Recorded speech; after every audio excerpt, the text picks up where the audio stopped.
How do fractional CMOs hit the ground running? Hi, I'm Dean Way. Welcome to Fractional CMOs and the 90-Day Win. There's a lot of variety in how they look at or kick off a new client engagement. In fact, there's so much variety, it's valuable to just listen to what opportunities they look for, what they tackle first, and what they wish wasn't true when they start a new project. So let's find out. Maureen, hi. Hi, how are you, Dean? Good, thanks. Okay, so Maureen, imagine that, and we're going to talk about wins in a second. Imagine you just started a new engagement. You're the fractional CMO. We'll talk about, like I said, early wins in a moment.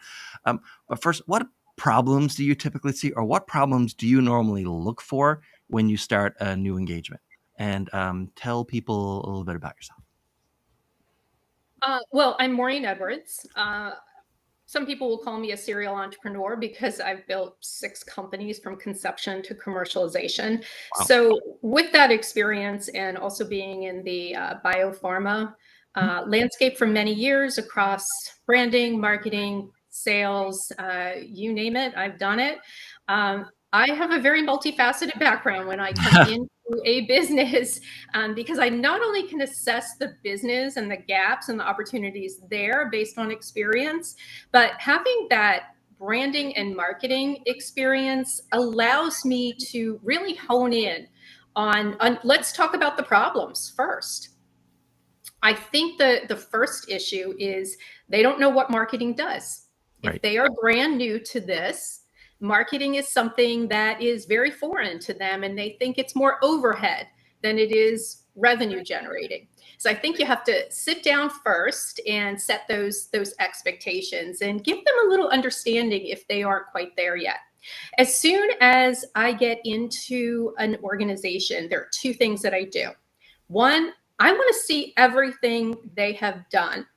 And if they've done nothing, okay, we'll look at something else. But I want to see all of their metrics, 100% of their metrics. And I work with a lot of startups, and startups sometimes have nothing to go by. But the metrics drive the creative. And if I can identify the data gap, it'll give me a much clearer roadmap of where the strategy is going to go and the specific tactics that we have to have. So I pull all of that. I want to see all of it from end to end. And I've experienced that even large companies don't monitor their metrics or even know where to find them. All right. So that's a huge gap. So I want to see that. If somebody has been doing a lot of marketing, they've even put together a strong online presence, they're in, part of it. They may have worked with vendors, or they may even have a marketing manager or something there, and they're not scaling or they're not even getting traction. I want to look at who is your target audience? Is it niched enough? What is your value prop? How are you changing these people's lives? And are you different than anybody else? And let's pull out those differentiators. And then finally, how are you messaging this? Because you don't necessarily have a marketing problem, you have a messaging problem. How common is it that someone has a messaging problem?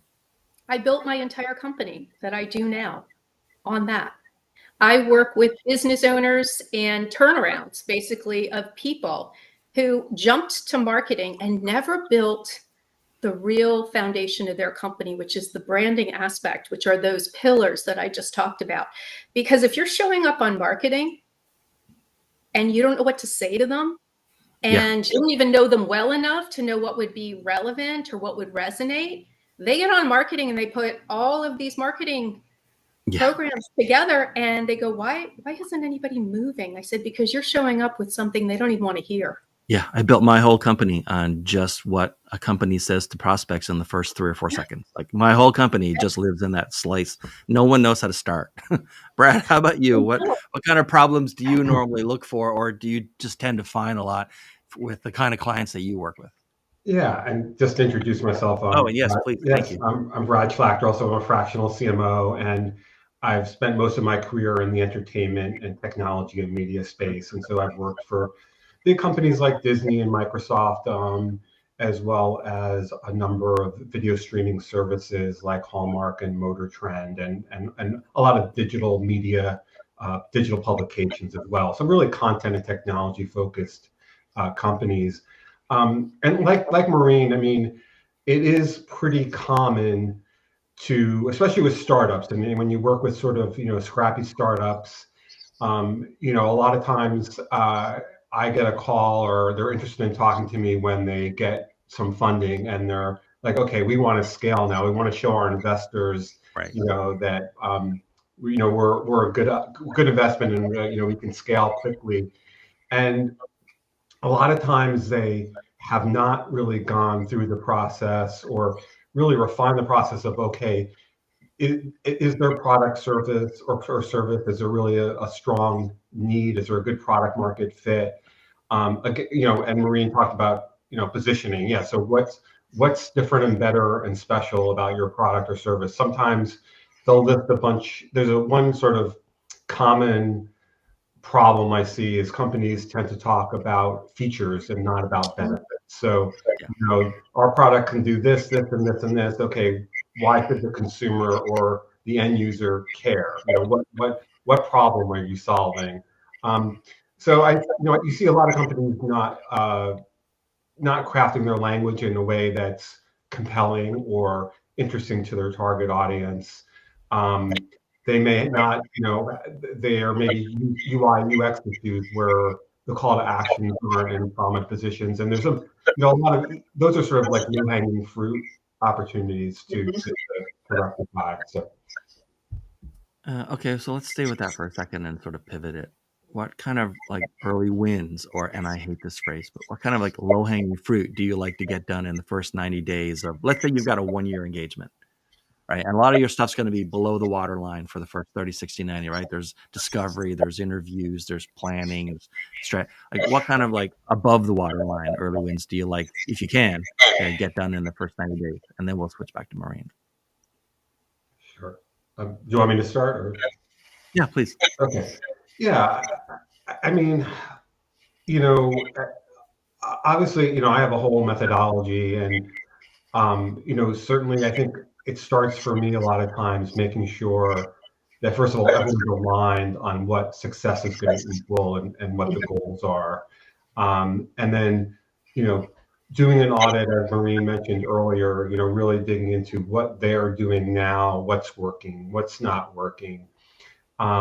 And then coming up with a plan on, hey, this is where we are now, this is where we want to be, and the plan is like how you're going to get there.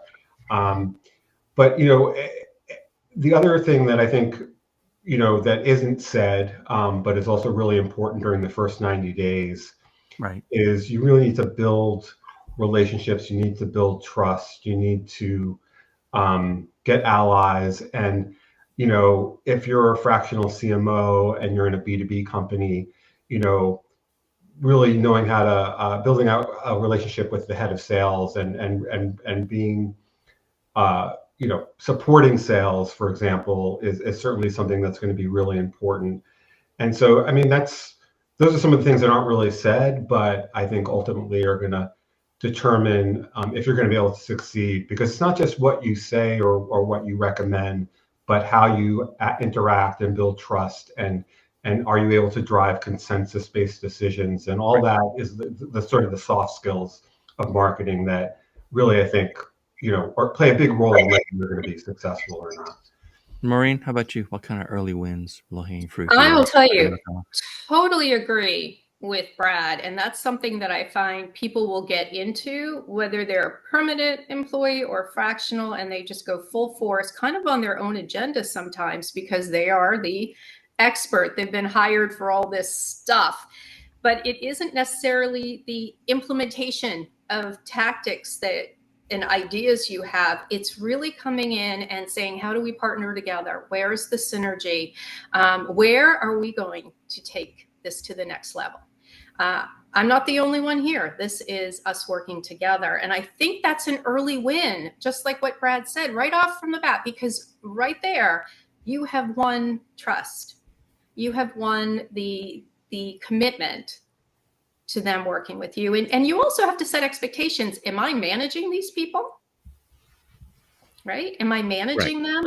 Or am I just kind of partnering and overseeing things? So you have to make sure that role is clear, because there's a different dynamic if you are taking over a department and you're now their boss, right? So I think that's the first win. And I think the second win is when you actually put the first campaign together and you're able to demonstrate results. You worked as a team, and now you're going to look at the outcomes. And that's what builds that, oh my gosh, that moved the needle. That kind of sets the whole tone. And you go from there. So those are the two things that I work on. Okay. What do you find your clients normally don't see or know about until you start working with them? They don't understand the marketing process. And I've had some of the biggest CEOs and some of the biggest companies, they think that when you send out the first email, they're going to go ahead and convert 1 million people. Mm-hmm. And I've literally had them come back and say, gosh, this campaign, we bought into it. It's so awesome. You implemented it beautifully, but where are all the conversions? And they have to understand it's very multifaceted. There's so many moving parts, and revenue may not be generated with one email, that we have to set those expectations. And remember what marketing is for. It's to build brand awareness. It's to engage the right fit customer. And it's acquisition by coming out with the right leads that are appropriate for conversion to hand over to the sales department to take it to the next step. And Brad, what do you think? What do clients normally not know or don't even see about their own business until you start working with them?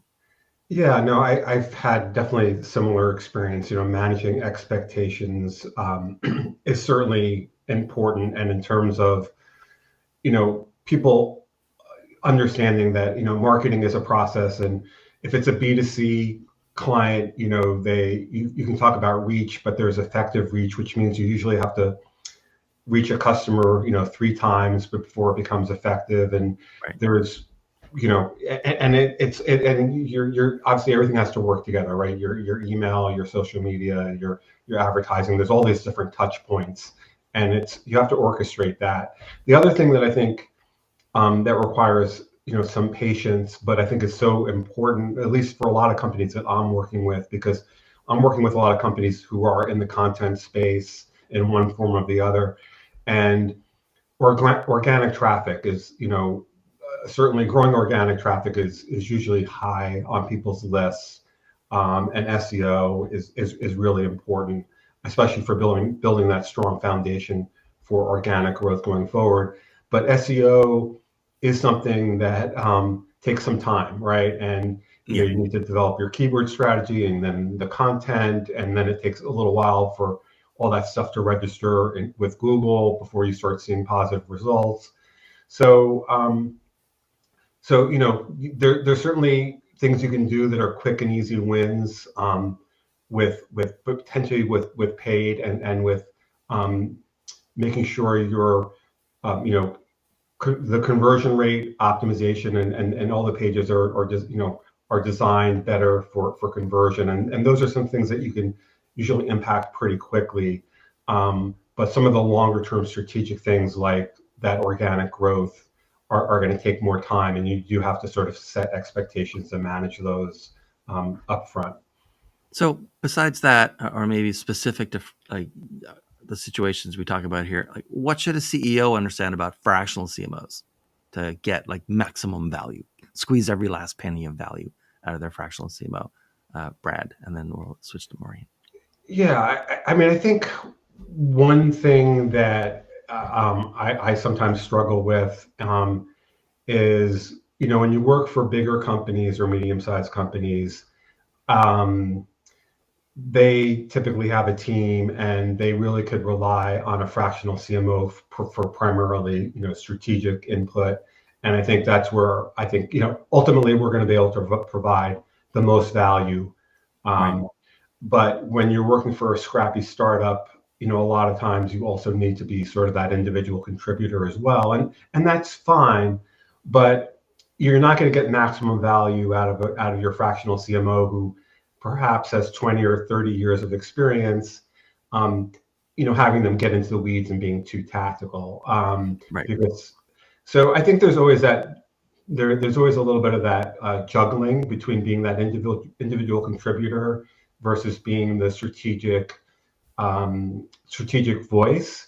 And obviously the benefit is that they're only paying for you on a part-time basis, so they're getting that experience where they normally wouldn't be able to afford someone with that level of experience, on a full-time role. But you don't want to get someone on a fractional level and then have them drown in tactical things, because then you're really not getting the most value out of all their skills and experience.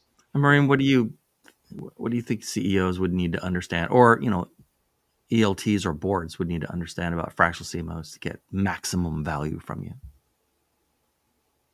I think I agree with Brad. It's sitting down and having the expectations that the fractional person is there for a fraction of time, and you are there to take advantage and tap into the wisdom and the experience that you can't afford, at this point.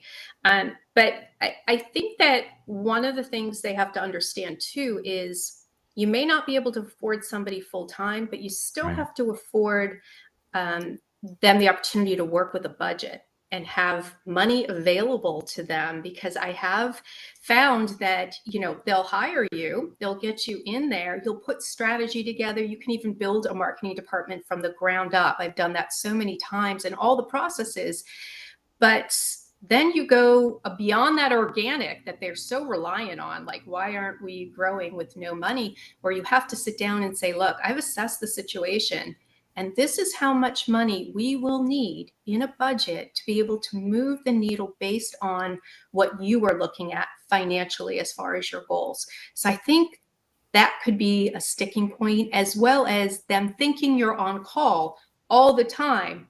Whereas fractional, that's what it means, is that it's a set amount of hours, and then you kind of get that scope creep that comes in, and that is something you have to have a conversation about. Where do we spend our time?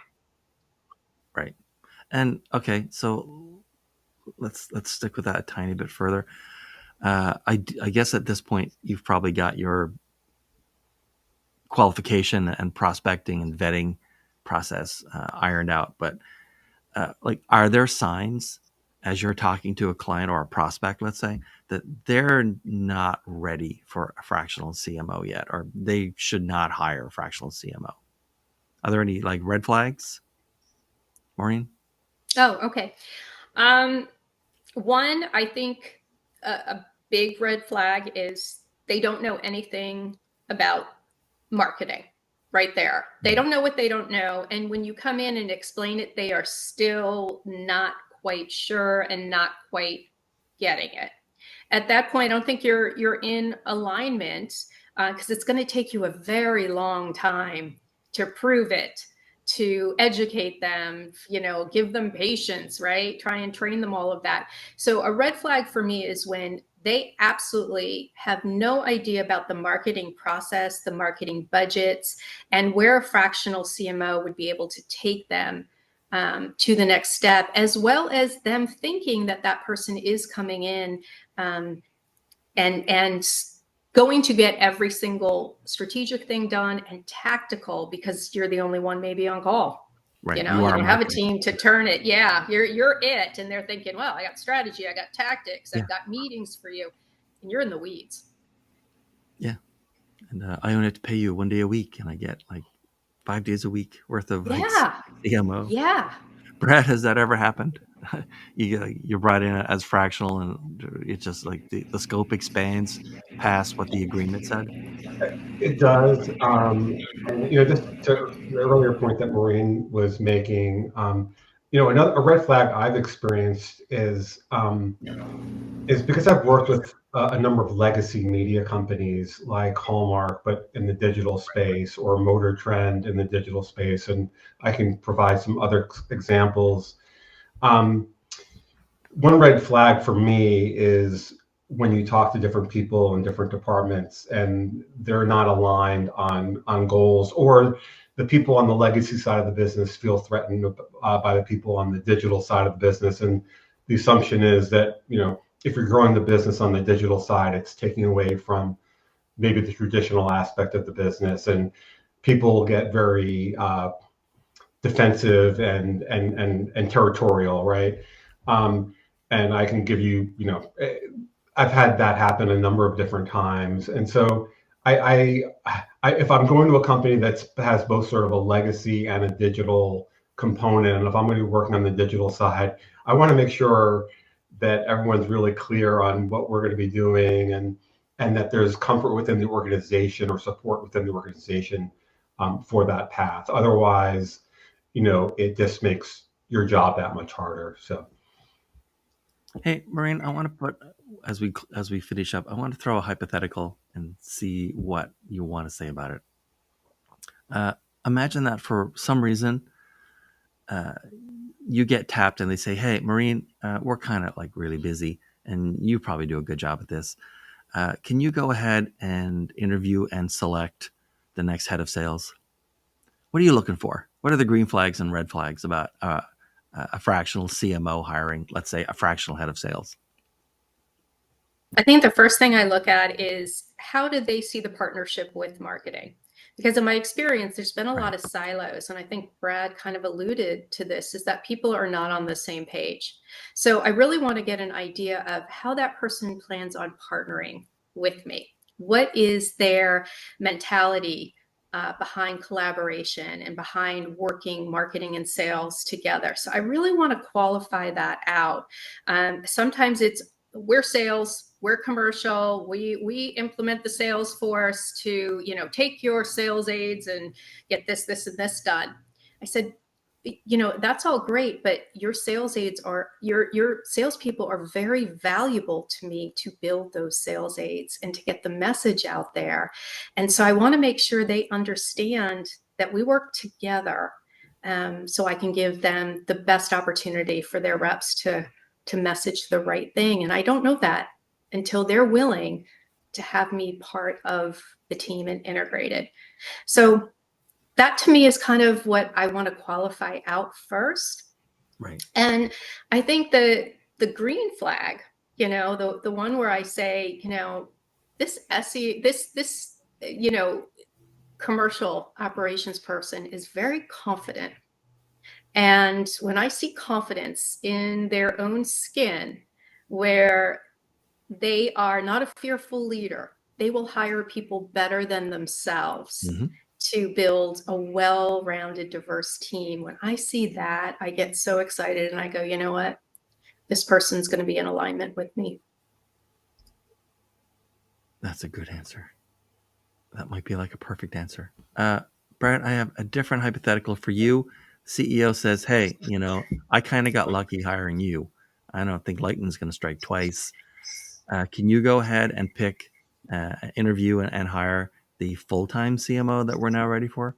What are the green flags and red flags around those candidates? Yeah, interesting question. It really, I think it depends a lot on what was the nature of the understanding, because I've been in roles where they say, hey, this is fractional to start, but if you're interested, it could become a full-time role. And so if there was all of a sudden, hey, we love you, but we don't want to hire you. Let's assume a hypothetical where they love you, but you've all agreed, you've done what you can do, and it's time to cycle out. Okay. Well, in that case, less awkward, right? But I think, to me, I don't think that's really a red flag. Like for me, that makes sense. I've been marketing for a long time. I have a really big network of people in the industry, including lots of other marketers who I've worked with, who I respect and are talented.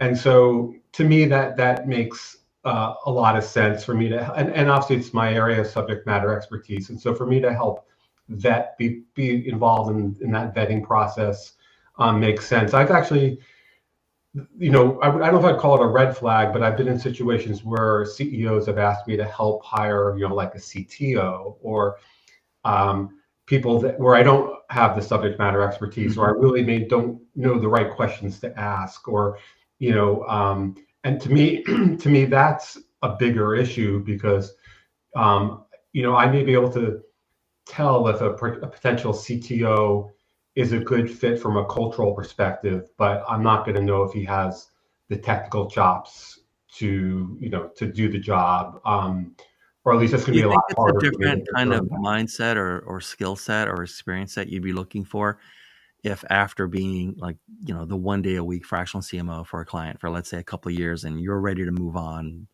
And do you think it's a different skill set to hire in a full-time CMO than like looking for, another fractional or just maybe an interim CMO? I mean, I think I can't speak for everyone. I mean, from my experience, most fractional CMOs that I know have been full time. Yeah, me too. Marketing leaders, earlier in their careers.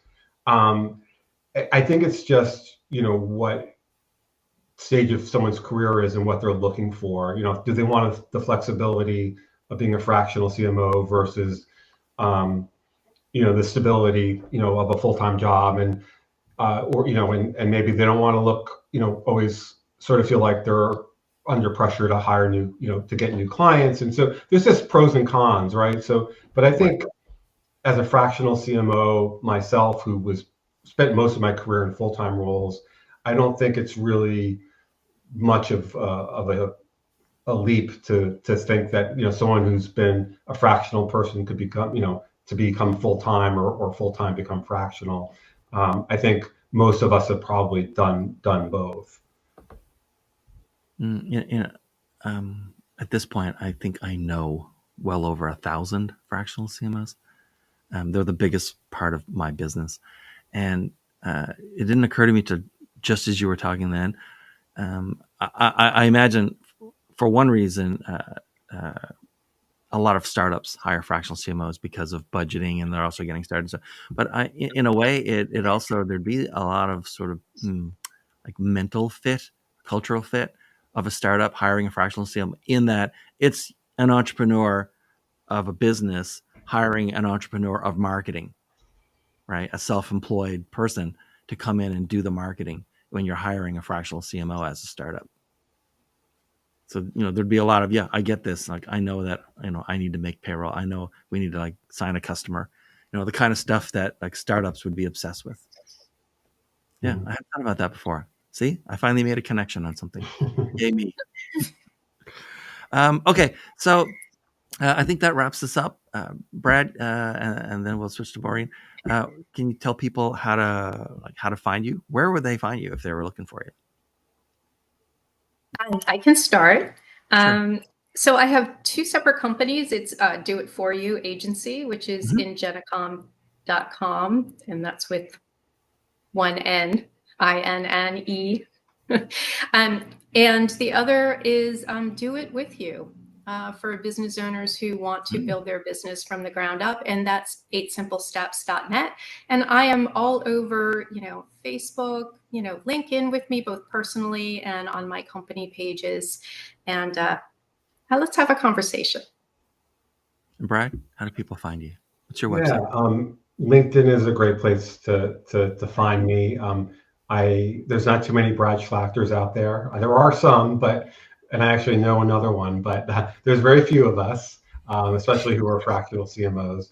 So LinkedIn is a great channel. Also, my website, it's risebusinessventures.com. So feel free to check out my website or check me out on LinkedIn. I'm on other social channels as well, but I'm the most active on LinkedIn. All right. Thanks, you guys. It's been a real pleasure to talk to you today. And thanks, everyone, for watching. And we'll be back soon. Thank you for the opportunity, Dean. Brad, it was so nice meeting you. And let's connect. Thank you.